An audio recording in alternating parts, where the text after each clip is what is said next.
रुद्रप्रयाग में निहंग सिखों ने काटा बवाल। कई दिन से नगरासू गुरुद्वारे पर डटे रहे निहंग। गिरफ्तार साथियों की रिहाई की कर रहे मांग। इंटरनेट बंद, सेना के जवान और भारी पुलिस तैनात। उत्तराखंड के रुद्रप्रयाग जिले के नगरासू गुरुद्वारे में कई दिनों से चल रहा तनाव आखिरकार खत्म हो गया। गुरुद्वारे की छत पर डटे पांचों निहंग सिख अब नीचे उतर चुके हैं। पंजाब से पहुंचे निहंग सिखों के एक प्रतिनिधि मंडल ने उनसे बातचीत की, जिसके बाद उन्होंने अपना विरोध समाप्त करने का फैसला लिया। इस घटनाक्रम के बाद प्रशासन, पुलिस और स्थानीय लोगों ने राहत की सांस ली है। जानकारी के मुताबिक पंजाब से पहुंचे निहंग सिखों के दल ने नगरासू गुरुद्वारे में पहुंचकर छत पर मौजूद निहंगों से लंबी बातचीत की। बातचीत के दौरान उन्हें समझाया गया कि उनकी मांगों को शांतिपूर्ण और कानूनी तरीके से भी उठाया जा सकता है। इसके बाद पांचों निहंग सिख नीचे उतरने को तैयार हो गए। पुलिस और प्रशासन के वरिष्ठ अधिकारी भी मौके पर मौजूद रहे और पूरे घटनाक्रम पर नजर बनाए रखी। बताया जा रहा है कि मुख्यमंत्री पुष्कर सिंह धामी भी पहले दिन से इस मामले की लगातार निगरानी कर रहे थे और प्रशासन के संपर्क में थे। दरअसल ये पूरा विवाद 16 जून को चमोली जिले के कर्णप्रयाग में हुई एक घटना से शुरू हुआ था। उस दिन कुछ निहंग सिख श्रद्धालु गुरुद्वारे में मत्था टेकने के बाद वापस लौट रहे थे। इसी दौरान एक होटल के बाहर वाहन खड़ा करने को लेकर उनकी स्थानीय लोगों से कहासुनी हो गई। देखते ही देखते विवाद बढ़ गया और हिंसक झड़प में बदल गया। इस दौरान निहंगों ने तलवारें चला दी। उनके हमले में 4 लोग घायल हो गए।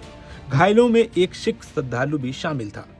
घटना के बाद पुलिस ने तुरंत एक्शन लेते हुए पंजाब के 4 निहंग सिखों को गिरफ्तार कर लिया। यहीं से विवाद ने नया रूप ले लिया।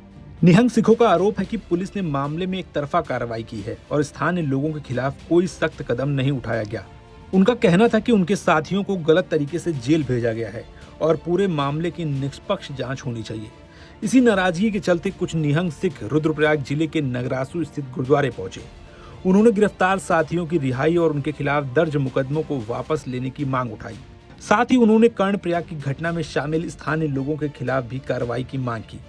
बताया जाता है कि निहंग सिख अपने गिरफ्तार साथियों के समर्थन में एक बड़ा विरोध प्रदर्शन आयोजित करना चाहते थे।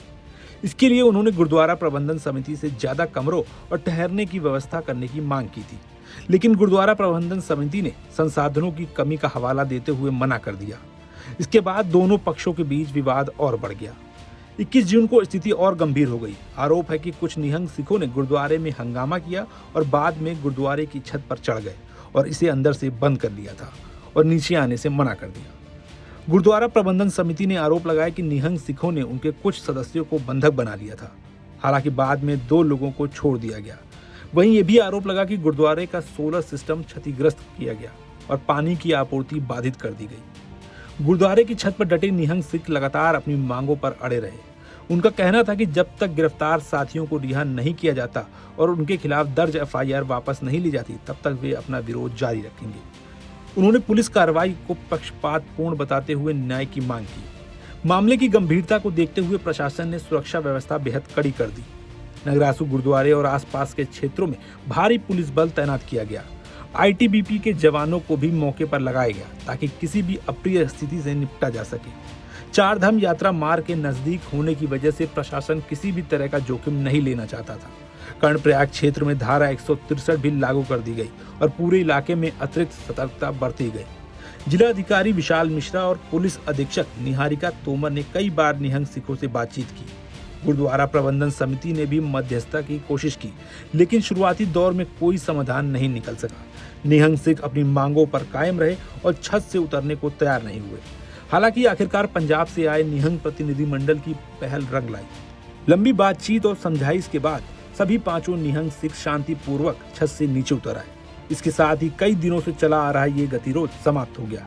फिलहाल नगरासू गुरुद्वारे में हालात सामान्य बताए जा रहे हैं। प्रशासन पूरे मामले पर नजर बनाए हुए है और लोगों से शांति बनाए रखने की अपील कर रहा है। 4 धाम यात्रा को देखते हुए सुरक्षा व्यवस्था अभी भी सख्त रखी गई है। अधिकारियों का कहना है कि कानून व्यवस्था बनाए रखना उनकी प्राथमिकता है और विवादों का समाधान बातचीत और कानूनी प्रक्रिया के तहत ही किया जाएगा। कई दिनों तक चले इस तनावपूर्ण घटनाक्रम के शांतिपूर्ण अंत के बाद स्थानीय लोगों, श्रद्धालुओं और प्रशासन ने राहत की सांस ली है।